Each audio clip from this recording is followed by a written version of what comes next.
آلة تصويت متلاعب بها. في الحلقة الرابعة من الجزء العشرين التي تم بثها سنة 2008 كان هومر يحاول التصويت لأوباما، ولكن آلة التصويت كانت تمنعه من ذلك وتصوت بطريقة تلقائية لمنافسه. وبعد 4 سنوات من بث الحلقة حدثت هذه المشكلة في الواقع، فقد تم استبدال آلة تصويت في بنسلفانيا عندما لاحظوا أن كل الأصوات التي كانت لصالح أوباما تحولت مباشرة إلى منافسه. تجسس وكالة الأمن القومي على الأمريكيين. في فيلم سيمبسون سنة 2007 كانت العائلة في حالة فرار، وبينما كانوا يتناقشون في القطار حذرتهم ليزا بأنه من الأفضل لهم أن يصمتوا لأن هناك إمكانية للتنصت عليهم من قبل المخابرات الأمريكية. عندها مارج طلبت منها الهدوء وأنه ليس هناك داع للقلق، إلا أن ما قالته ليزا كان صحيحا، حيث كانت وكالة الأمن القومي تستمع فعلا لكل ما قالوه وكانت تستعد للتدخل. وفي سنة 2013 قرر إدوارد سنودن موظف بوكالة الأمن القومي التضحية براتبه السنوي الذي يبلغ $200,000 ليكشف الحقيقة أمام العالم. أجل أيها المواطنون الأمريكيون، فوكالة الأمن القومي تستمع إلى مكالماتكم الخاصة دون أدنى احترام لحياتكم الشخصية، وهذا منذ فترة طويلة جدا.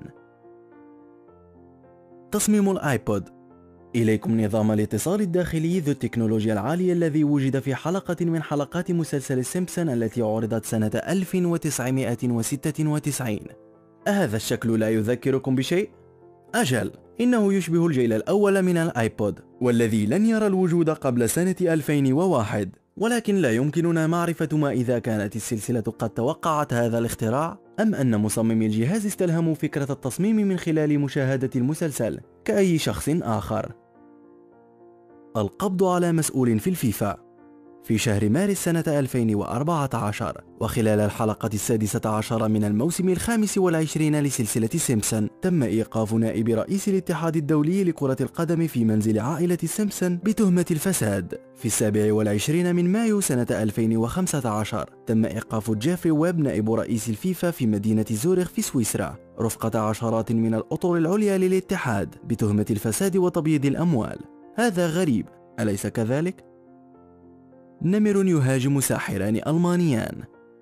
في 3 من أكتوبر سنة 2003 كان ساحران ألمانيان يقومان بعرضهما في إحدى فنادق لاس فيغاس عندما تعرض أحدهما إلى هجوم من قبل نمر وأمضى عدة أشهر وهو يصارع الموت. وهنا تفاجأ محبو سلسلة سيمبسون وقاموا باستخراج الحلقة 10 من الجزء 5 أين عرضت لقطة تتضمن 2 من السحرة من جنسية ألمانية أيضا تمت مهاجمتهم من قبل نمر عندما كانا على المسرح. ولكن هذا ليس كل شيء، ففي الحالتين كان النمرين اللذين قاما بالهجوم من نوع النمور البيضاء، وهي فصيلة نادرة للنمور البنغالية ذات الأعين الزرقاء الرائعة، دون أن ننسى الشبه الواضح بين الساحرين في السلسلة والعالم الواقعي.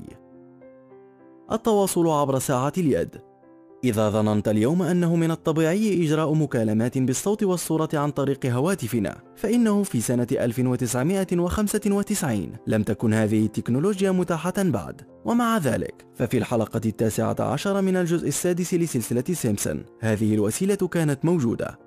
هذا ليس كل شيء، ففي نفس الحلقة نشاهد الزوج المستقبلي لليزا يتحدث من خلال ساعته اليدوية، وتصوروا أنه سنة 2013 طرحت للسوق ساعة يد رائعة من صنع سامسونج تمكنك من إجراء المكالمات عبرها.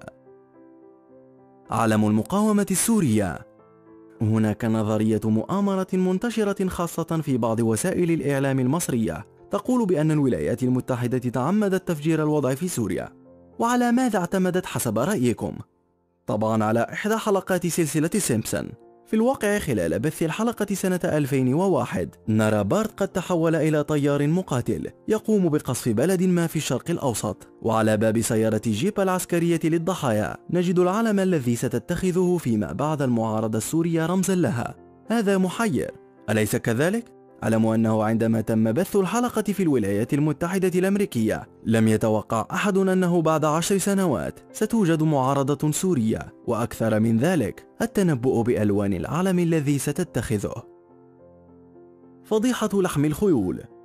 هل تنبأت سلسلة سيمبسون بفضيحة لحم الخيول؟ الأمر مؤكد عند بعض المعجبين بالسلسلة، عندما نشاهد حلقة تم عرضها سنة 1994. في هذه الحلقة يمكننا أن نرى دوريس المسؤولة في مطعم المدرسة تستخدم برميلا مليئا بلحم الخيول لإعداد طعام الأطفال. وبعد 20 عاما تقريبا اهتزت أوروبا بسبب فضيحة لم يسبق لها مثيل، بعد أن قامت شركة سبينغيرو بتغيير لحوم البقر في وجباتها المطهوة بلحم الخيول. وطبعا في كلتا الحالتين فالمواطن، وكما هو الحال دائما، هو آخر من يعلم.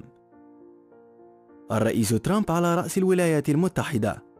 تم عرض حلقة السيمبسون بعد 30 عاما في 19 من شهر مارس سنة 2000، عندما كان بيل كلينتون لا يزال رئيسا للولايات المتحدة الأمريكية قبل هجمات 11 من سبتمبر سنة 2001، قبل حرب العراق وأفغانستان والأزمة المالية، قبل تواجد الهواتف الذكية، وخاصة قبل الثورة الرقمية. في هذه الحلقة كان بارت موسيقيا فاشلا، بينما نجحت أخته ليزا وأصبحت سنة 2030 أول رئيسة امرأة للولايات المتحدة بعد ولاية الرئيس المدعو ترامب الذي ترك البلاد في وضعية مالية سيئة.